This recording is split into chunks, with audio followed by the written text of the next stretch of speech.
அனைவருக்கும் இனிய வணக்கம். நான் உங்கள் மதுரை ராமகிருஷ்ணன். இந்த வாழ்க்கையை சரியான புரிதலோட, சரியான அன்போட, மற்றவர்களை நேசிப்பதன் மூலமாக இந்த நாளை இனிய நாளாக கொண்டாடி விட மாட்டோமா என்கிற பெரிய முயற்சி தான் இந்த நிகழ்ச்சியினுடைய மாபெரும் நோக்கமே. இன்னைக்கு சார், இந்த சமூக ஊடகங்கள் அதிகமானதுக்கப்புறம் நிறைய நமக்கு ஆப்ஸ் நிறையா வந்துருச்சு.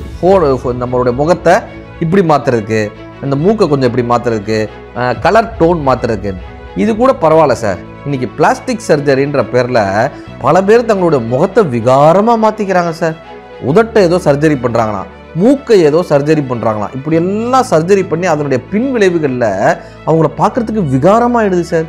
அவ்வளோ விகாரமாகிடுது. இன்னைக்கு நான் படித்த ஒரு கதை தான் ஞாபகம் வருது. ஈசாப் நீதி கதைகளில் தேவலோகத்தில் ஒரு குதிரை இருந்ததான். அவ்வளோ அழகான குதிரை, வெள்ளை குதிரைனா அப்படி அழகாக இருக்குமா அந்த குதிரை. இருக்கிற குதிரைகளே அந்த குதிரை தான் ரொம்ப அழகான குதிரை. வெள்ளை கலரில் அப்படி அழகாக இருக்கும். இந்த குதிரைக்கு என்ன ஒரு ஆசை வந்துச்சா, கடவுளை பார்க்கும்போது என் கழுத்தை மட்டும் கொஞ்சம் சின்னதாக படைச்சிட்டிங்க, கொஞ்சம் கழுத்தை பெருசாக படைச்சிட்டாங்களேன்னு. சரின்னு கடவுள் பெருசாக படைச்சி கொடுத்துருக்காரு. கொஞ்ச நாள் கழிச்சு வந்து அந்த குதிரை கேட்டிருக்கு, என் காலை கொஞ்சம் சின்னதாக படைச்சிட்டிங்க, காலை மட்டும் கொஞ்சம் பெருசாக படைச்சி கொடுங்களேன். சரின்னு படைச்சி கொடுத்துருக்காரு. அதுக்கப்புறம் கொஞ்ச நாள் என் வயிற்றை மட்டும் கொஞ்சம் பெருசாக்கி கொடுங்களேன், என் முதுகை மட்டும் கொஞ்சம் பெருசாக்கி கொடுங்களேன். எல்லாம் கடவுள் அதை என்ன கேட்டாரோ அதை எல்லாத்தையும் கொடுத்தாராம். ஒரு நாள் அந்த குதிரை போய் கண்ணாடியில் பார்த்துருக்கு, ஒட்டகமாக மாறி நின்றுருக்கு சார்.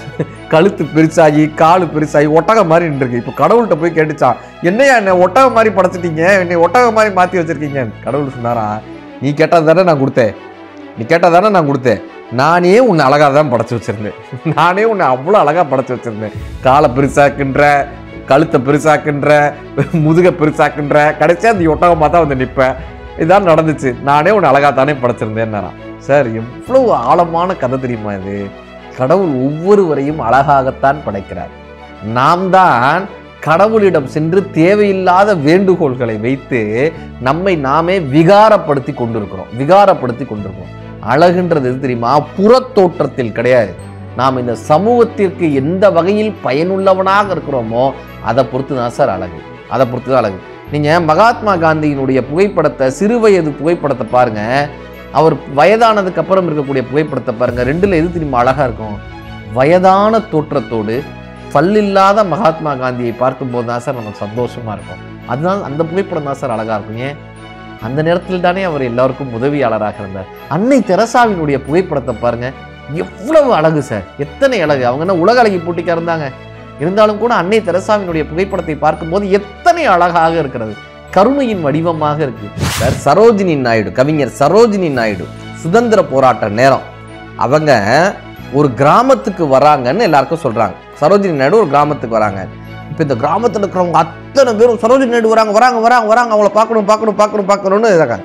இந்த கிராமத்தில் ஒரு பணக்கார வீட்டம்மா, அந்த அம்மா என்ன பண்ணுறாங்க, தாங்கிட்ட இருக்கிற பெரிய நகைகள் எல்லாத்தையும் எடுத்து மாட்டிக்கிறாங்க. தங்க வளையல், தங்க இது, ரெட்டவடை சங்கிலி, அந்த சங்கிலி, இந்த சங்கிலி எல்லாம் மாட்டிக்கிறாங்க. பட்டு புடவை, இருக்கிறதுலே பெஸ்ட் பட்டு புடவை, நகை எல்லாம் மாட்டிட்டு சரோஜினி நாயுடு அவர்களை பார்க்கறதுக்காக போகிறாங்க.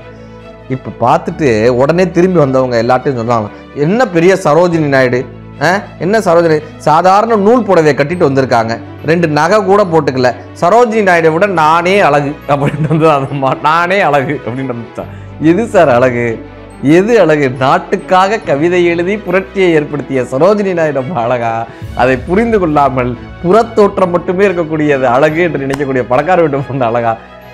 இப்படிதான் நம்ம புரிஞ்சிட்டு இருக்கோம் அழகுன்றதை. இன்னைக்கு ஒரு புகைப்படத்தை போட்டுட்டு அழகுன்றதை அப்படித்தானே புரிஞ்சிட்டு இருக்கோம் சார். தோழர் ஜீவானந்தம்னு இருந்தாங்க. மதுரை தேனிக்கிட்ட ஒரு நிகழ்வில் காலையில் ஒரு கூட்டம் பேசுகிறார். அந்த மக்கள் எல்லாம் கேட்டுக்கிறாங்க, சாயந்தர கூட்டத்துலேயும் நீங்கள் பேசணுங்க ஏன்றாங்க. சரின்றார். அவரை தங்குறதுக்கு ஒரு இடம் கொடுக்குறாங்க, தங்குறதுக்கு ஒரு இடத்துல தங்க வைக்கிறதுக்காக. மத்தியான சாப்பாட்டுக்கு அவரை அழைக்கலான்னு போனால் அவர் அறையில் இல்லை சார், அவர் ரூமில் இல்லை. எங்கடானும் சுற்றி தேன்னா ஒரு ஆற்றங்கரை ஓரமாக, வைகை ஆற்றங்கரை ஓரமாக, அந்த ஆற்றங்கரை ஓரமாக நின்றுட்டு இருக்காரு. ஒற்றை ஆடையோட கௌபீனை மட்டும் கட்டி நின்றுட்டு இருக்காரு. எல்லாரும், ஐயா நீங்க என்ன இப்படி நிற்கிறீங்க? அவர் சொன்னாராம், இப்போ என்கிட்ட இருந்தது ஒரே ஒரு வேஷ்டி. இவ்வளோ பெரிய மனிதர் பாருங்க, என்கிட்ட இருந்தது ஒரே ஒரு வேஷ்டி, அதைத்தான் நான் 3 நாளாக கூட்டத்துக்கு கட்டிட்டு போகிறேன். இன்னைக்கு பேசிட்டு அதுக்கப்புறம் அந்த வேஷ்டியை துவைக்கலான் இருந்தேன். ஆனால் நீங்கள் சாயந்தரமும் பேச சொல்லி அழைச்சதுனால நான் அப்படியே இந்த ஆற்றங்கரையில் துவைச்சு காய போட்டுட்டு சாயந்தரம் வந்து பேசலான் இருக்கேன் பாண்டாராம். ஒரே ஒரு வேஷ்டி வச்சிருந்த பெரிய தலைவர்கள் தோழர் ஜீவானந்தம் இருந்தாருங்க. காமராஜர் ஐயா எப்பயுமே ஒரு தோளில் துண்டு இந்த பக்கம் போடுவார், இடது பக்கம் போடுவார். ஒரு நாள் வலது பக்கம் துண்டை போட்டு வந்துட்டார். வலது பக்கம் இப்போ பத்திரிகையாளர்கள்லாம் வந்து வேற சில விஷயங்களுக்காக, நாட்டு நடப்பு விஷயங்களுக்காக பேசிட்டு இருக்கும்போது ஒரு பத்திரிகையாளர் மட்டும் தோல் துண்டை வலது பக்கம் போட்டிருக்கீங்களே என்ன காரணம், தோல் துண்டை வலது பக்கம் போட்டிருக்கீங்களே என்ன காரணம், இப்படி ஒரு பத்திரிகையாளர் மட்டும் கேட்டுட்டார். இவர் சொன்னாராம், எப்பா தோல் துண்டாயா ரொம்ப முக்கியம், நாடு எந்த பக்கம் போகுதுன்னு பாருப்பா, அதுதான் ரொம்ப முக்கியம் தவிர என் துண்டு எந்த பக்கம் போகுதுன்றத பற்றி உனக்கு என்னப்பா கவலைன்னு துண்டை எடுத்திருக்காரு. இந்த பக்கம் சட்டை கிழிஞ்சிருக்கு சார், சட்டை கிழிஞ்சிருக்கு. என் சட்டை கிழிஞ்சிருச்சுப்பா, அதை மறைக்கிறதுக்காக நான் துண்டு அந்த பக்கமாக போட்டு வந்தேன். நாடு எந்த பக்கம் போகுதுன்னு கவலைப்படு, துண்டு எந்த பக்கம் போகுதுன்னு ஏன் கவலைப்படுறேன்னு பத்திரிகையாளர்கிட்ட கோச்சிட்டு இருக்காரு. சார் எவ்வளோ பெரிய மனிதர் சார், முதலமைச்சர் இருந்தவர் கிழிஞ்ச சட்டையை போட்டு வந்திருக்காரு சார். கிழிஞ்ச சட்டையை மறைக்கிறதுக்காக நான் துண்டை போட்டேன்னு சொன்ன மனிதர்கள் இருந்தாங்க. இவர்கள் அழகானவர்களா அல்லது ரொம்ப அழகான ஒரு ஆடையை அணிந்து கொண்டு, ஆடம்பரமான ஆடை அணிந்து கொண்டு தன்னுடைய முகங்களை மாற்றிக்கொண்டு தான் அழகாக இருப்பதை காட்டிக்கொள்வது அழகா என்றால், புறத்தோற்றத்தை விட அகத்தோற்றம் இந்த சமூகத்திற்கு எவ்வளவு தூரம் நாம் பயனுள்ளவர்களாக இருக்கிறோம் என்று நினைக்கக்கூடிய அந்த இடம் இருக்குல்ல, அதுதான் அழகு என்று புரிந்து கொண்டால் இந்த நாள் மட்டுமல்ல எல்லா நாளும் இனிய நாள் தான். நன்றி.